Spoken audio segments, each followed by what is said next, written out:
메시는 유럽 최고의 축구에서 떠난 상황이지만 유럽의 정상에서는 매 경기마다 이런 일들이 벌어질까 궁금하네요. 긴장감 넘치는 드라마, 숨막히게 흥미로운데 여러분도 느끼시나요? 마이애미로 환영합니다. MLS로, 할리우드로, 축구장 위의 영화 세계로 우리에게는 약자가 강자에 맞서는 여정을 다룬 많은 영화가 있습니다. 그리고 인터 마이애미 또한 그런 주인공 중 하나죠. 그들은 MLS 순위표 아래에서 자주 머물지만 빈곤한 부자라는 영화를 본 적 있나요? 인터 마이애미는 그런 곳이기도 하고 이제 메시를 보유하게 되었습니다. 과장되지 않게 말하면 메시가 미국에 발을 디딘 이후 이 리그는 홀리우드 촬영장으로 변모한 것 같습니다. 미국은 예전부터 독자적인 영화 문화로 알려져 왔지만 지금은 메시가 참여한 경기 역시 그 데이터에 더해져야 할 것입니다. 믿기 어렵다면 이 팀의 여정을 보세요. 오늘날 주요 등장인물들의 성장을 놓칠 수 없을 테니까요.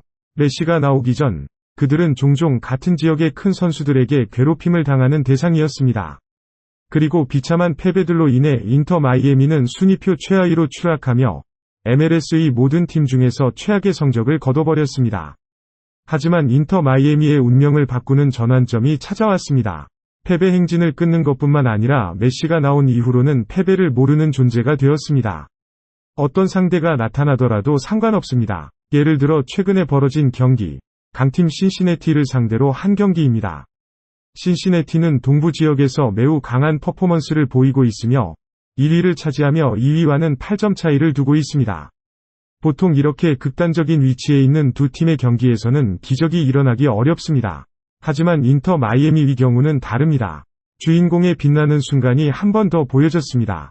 메시는 마법 같은 발로 2개의 어시스트를 기록하며 인터 마이애미를 믿기 어려운 역전 승리로 이끌었습니다. 이로써 거인 신시내티를 넘어뜨렸습니다. 사실 이와 같은 시나리오는 처음이 아닙니다. 이전에 리그컵 우승을 향한 여정에서 메시와 그의 동료들은 강력한 MLS 팀을 연이어 꺾어냈습니다. 예를 들어 오를랜도 시티, 4위에 있는 팀입니다. 혹은 3위의 필라델피아 유니온, 6위의 내슈빌, 인터 마이애미의 위치에서 바라보면 그들은 목을 아프게 향하고 있던 지역에서 왔습니다.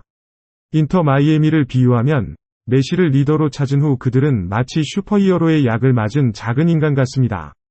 그리고 지금 그들은 하나씩 거인들을 물리치며 시련을 통해 크게 성장하고 있습니다. 최근의 승리가 다른 대회에 속한다 하더라도 인터 마이애미는 아직 순위를 개선할 수 없습니다. 하지만 리그컵 우승과 최근 시시네네시에 대한 고조한 승리는 작은 팀이 거인이 되어 나아가고 있다는 것을 증명합니다. 그들은 앞으로의 타이틀을 노릴 준비가 되어 있습니다. 믿을 수 없는 사건들은 언제나 발생할 수 있습니다. 그것은 시간의 끝이며 마치 카운트다운 시계가 있는 액션 영화의 순간처럼 느껴집니다. 확실히 비싼 영화나 인터 마이애미 팬들이 본 영화에는 긴장감이 빠지지 않는 요소가 있습니다. 사람들이 종종 말하는 것처럼 영화는 끝까지 봐야 이해된다. 와 마찬가지로 축구에서도 긴장감은 추가 시간에 놓여 있습니다. 그것은 보통 일반 선수들도 축구 영웅이 될 수 있는 순간입니다. 그리고 인터 마이애미와 메시의 경우 추가 시간은 점점 그들의 쇼로 변화하고 있습니다. 그것은 마치 미리 계획된 것처럼 빛나는 순간이자 대단한 역전 승리입니다. 많은 사람들은 모든 것이 이미 스크립트에 쓰여져 있다 고 중얼거릴 수도 있습니다. 그 빈도는 매우 높습니다. 멀리 찾아다닐 필요는 없습니다. 가장 전형적인 예는 최근 신시내티와의 경기에서 메시의 빛나는 순간입니다. 영화의 스크립트와 마찬가지로 우리의 주인공은 보통 힘겨운 시작을 겪습니다. 이 경우 바로 경기 시간의 3분의 2 동안 상대방에게 선제골을 허용하는 것입니다. 그리고 메시 본인이 정확한 크로스를 공급하여 레오나도 캄파나가 헤딩으로 득점하며 점차 격차를 좁혔습니다. 그럼에도 불구하고 상대팀의 공격에 압박을 받고 있었습니다. 90+7분의 메시는 다시 한번 탁월한 어시스트를 선보였습니다. 아무도 메시가 그런 거리와 자세에서 공을 올릴 수 있다고 상상할 수 없었을지도 모릅니다. 그러나 본인은 가능했습니다. 결과는 인터 마이애미가 신시내티를 페널티킥 전술로 끌어들여 관중들의 기대에 부응하여 승리를 거머쥘 수 있었습니다. 실제로는 이러한 시나리오가 여러 번 반복되었을 것입니다. 그리고 메시위 데뷔 경기부터 언론 매체에는 메시가 엑스트라 타임에서 팀의 승리를 이끌다 라는 키워드가 등장했습니다. 그것은 메시가 웅장한 프리킥을 차서 2-1로 승리한 경기였습니다. 곧이어 리그컵 16강에서의 FC 댈러스와의 경기가 이어졌습니다. 엑스트라 타임의 긴장감은 없었을지도 모르겠지만 그럼에도 메시는 팀 동료들을 지원하고 득점을 추격하는 데 혼자서 노력했습니다. 마지막으로는 내슈빌과의 리그컵 결승이 있었습니다. 확실히 크게 중요한 것은 아니지만 공정하게 말하면 결승전의 성격을 고려하면 특히 인터 마이애미에게는 그들의 역사상 처음으로의 타이틀에 손을 대는 문이었습니다.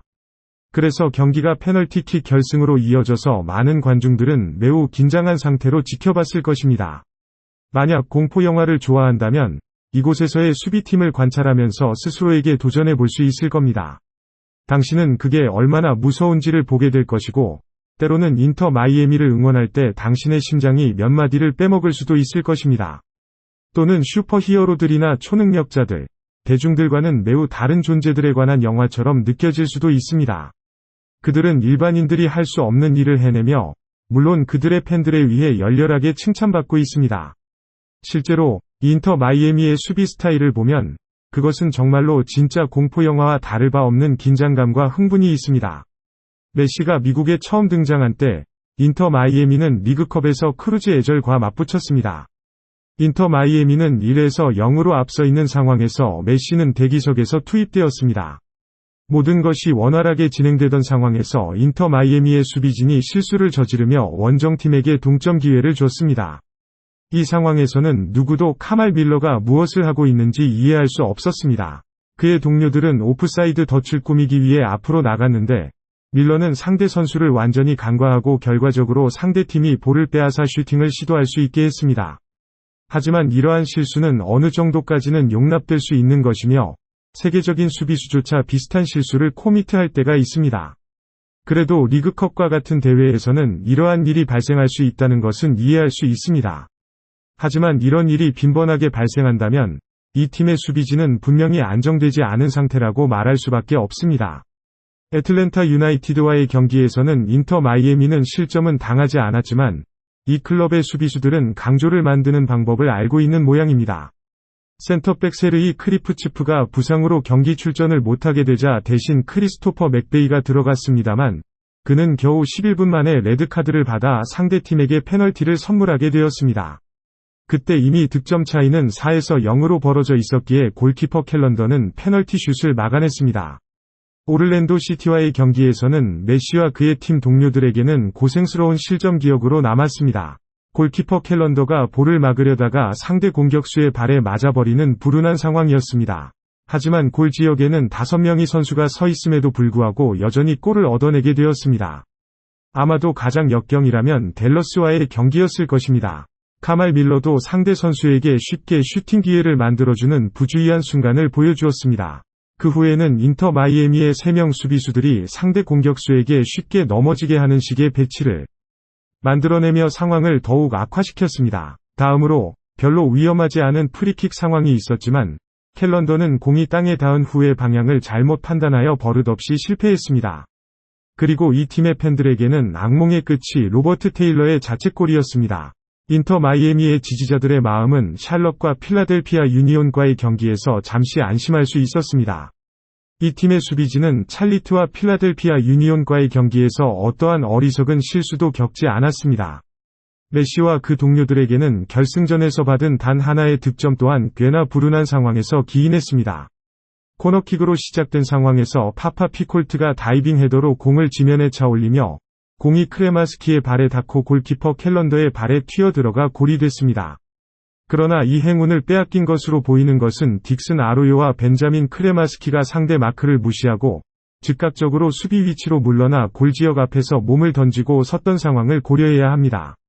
볼의 고정 상황 방어는 정말로 무서운 일입니다. 신시내티와의 경기에서 인터 마이애미의 수비진은 다시 한번 매우 집중력이 부족한 모습을 보였습니다. 밀러는 상대 선수의 슛을 막기 위한 어떠한 영향도 미치지 못했습니다. 다음은 반격을 막기 위해 늦게 밀어나온 상황이었습니다. 하지만 브랜든 바스케즈의 슛은 굉장히 훌륭하다고 인정해야 합니다. 리드하고 있음에도 불구하고 인터 마이애미의 수비진은 상대팀 선수 쿠보가 스코어를 균형시키는 슛을 만들어낼 수 있도록 공을 제대로 클리어하지 못했습니다. 상대 공격수가 아니라 자신들의 수비진이 메시와 팬들에게는 정말로 악몽이었음을 인정해야 합니다. 하지만 어쨌든 말해야 할 것은 다른 MLS 팀들도 수비가 그렇게 탁월하지 않습니다. 그들의 경기를 지켜보는 것은 실제로 이 스포츠를 사랑하는 관중들에게 감정적인 고통을 선사할 것입니다. 우리 모두가 아름다운 어린 시절을 겪은 경험을 했을 것입니다. 어렸을 때 아버지께서 제게 일본의 슈퍼히어로 영화가 담긴 디스크를 사주셨습니다. 내용은 상당히 예측 가능하며 대략적으로는 나쁜 놈들이 선량한 시민을 위협하면 정의의 히어로들이 순간적으로 등장하여 시민들을 구조하고 공정을 수호하는 내용입니다. 영화의 내용은 간단하고 예측 가능한 플롯에 불과하지만 그럼에도 여전히 그것은 매력적이며 여러 번 반복해서 보아도 지루하지 않습니다. 어른이 되면 그런 영화를 보는 사람은 거의 없어질 것입니다. 하지만 슈퍼히어로들은 여전히 거기에 나타납니다. 그들은 축구장에서 자신의 팀을 어려운 상황에서 구해내기 위해 등장합니다. 며칠 전 그 슈퍼히어로가 빛나며 팀을 마지막 순간에 패배로부터 구해주었습니다.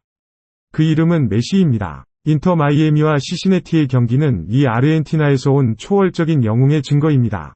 만약 이 경기를 영화처럼 비유한다면 시시내티는 악한 외계 생명체의 괴물들이며 이에 반해 인터 마이애미는 정의를 실천하는 사람들이고 관중은 평화로운 푸른 지구입니다.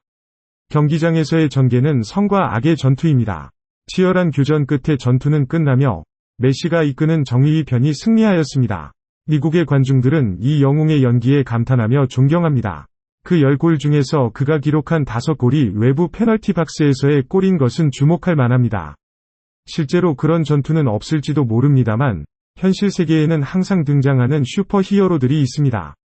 마블 영화 우주에서의 캡틴 아메리카는 I can do this all day 라는 명언을 가지고 있는데 이는 몇 번이고 넘어질지라도 결코 굴하지 않는 의지를 나타냅니다. 메시는 이 명언의 전형적인 예입니다. 그는 항상 굴하지 않으며 팀 동료가 필요한 순간에 일어나 팀을 일으켜 세우고 승리로 이끄는 빛을 내뿜습니다. 메시는 현실 세계의 슈퍼히어로의 화신입니다. 미국에서는 다그라봉 다마이라는 개념이 점점 나오고 있는데 이것은 이 나라의 축구에 관한 재미있는 사실을 나타냅니다. 먼저 이름 짓기에 관한 것입니다. 대부분 우리는 풋볼을 축구를 가리키는 단어로 사용합니다. 하지만 미국에서는 이 단어가 아메리칸 풋볼을 가리키며 축구는 사커로 불립니다. 이 이름의 차이로 인해 미국의 축구 관념은 전 세계와는 매우 다릅니다. 여기에서 축구는 5번째로 인기 있는 스포츠로 미식축구, 야구, 농구 및 아이스하키에 이어옵니다. 축구는 1994년 월드컵 미국 대회 이후에 진정으로 보급되었습니다.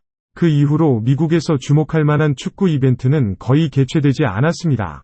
그러나 축구 슈퍼스타 메시가 인터 마이애미로 옮겨오면서 미국인들의 축구 관점이 180도 바뀌었습니다. 매 경기당 약 1만 명에서 2만 명의 관객이 경기장을 찾아오며 이 세계는 축구에 크게 열광하지 않습니다. 경기장은 좌석수에 대해서는 크게 투자되지 않아서 여기의 경기장 규모는 유럽에 미치지 못합니다. 하지만 메시가 여기에 온 이후 미국인들은 변화했습니다. 그들은 축구 안에 메시라는 비범한 인물이 있다는 것을 알게 되었습니다. 비록 메시가 출전하는 경기 티켓 가격이 몇 배나 오르더라도 그들은 현실에서 메시의 경기를 보기 위해 돈을 내려는 각오가 있습니다. 메시가 빛나는 순간은 여기 사는 사람들에게 큰 행복입니다. 경기장 아래에서 메시도 여기 축구에 놀라고 있습니다.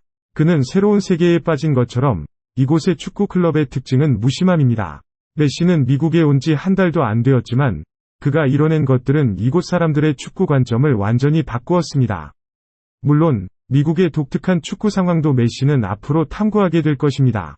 우리는 메시가 미국에서 어떤 기적을 만들어낼지 기대하며 기다립시다. 함께해 주셔서 저희의 비디오를 시청해 주셔서 감사합니다. 높은 평가와 구독도 잊지 말아주세요. 앞으로 메시가 할리우드 지역에서 어떤 영화를 만들어내는지 많이 기대하고 있습니다. 안녕히 가세요. 다음 비디오에서 뵙겠습니다.